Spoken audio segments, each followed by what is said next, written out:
Laikosi? Gerai. Laikosi. Taip? Labai gerai. Dabar pasiemam antrą raudoną spalvą.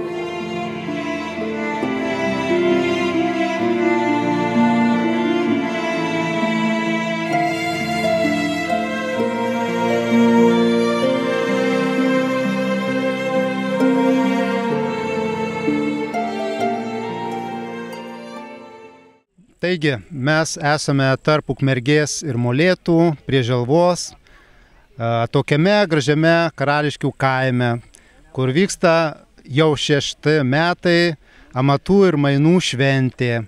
Mes iš tikrųjų turime labai gražų rengėjų kolektyvą ir jau per eilę metų sukaupėm šiek tiek patirties ir džiaugiamės tuo būreliu, gal net jau šeima mūsų kūrėjų, bendrakūrėjų, kurie susitelkę, suorganizuojam šią šventę, kuri pritraukia tokius idėjinius daugiau žmonės, kuriems rūpi gal ne tiek komercija, kiek mainai, kiek gilesnės žinios, patirtys, kas ką išgyvenęs, kas ką patyręs, ir jie atvažiuoja pas mus, pasidalina savo patirtimis.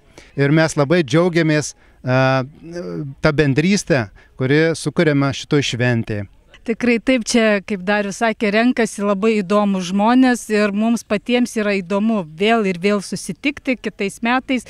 Tai iš karto kviečiu kitais metais atvykti, nes šventė tikrai bus, nes labai daug įdomių sužinom patirčių, žinių, ką paskui galim pritaikyti savo kasdienybei. Tai be galo smagu, be galo šilta, be galo gera būti čia, kurti ir dalintis tuo, ką turime geriausio.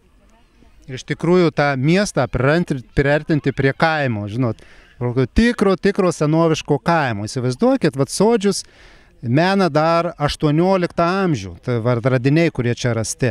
Apylinkė, piliakalniai, 3000 metų senumo, Siesartis, kuris šalia teka, Siesarti, sanskrito žodis, taip.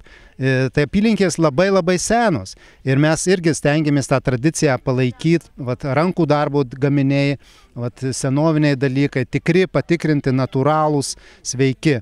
Ir tikimės, kaip sakant, kad ne tik mums, bet ir kitiems tai bus naudinga atvykti, sudalyvauti.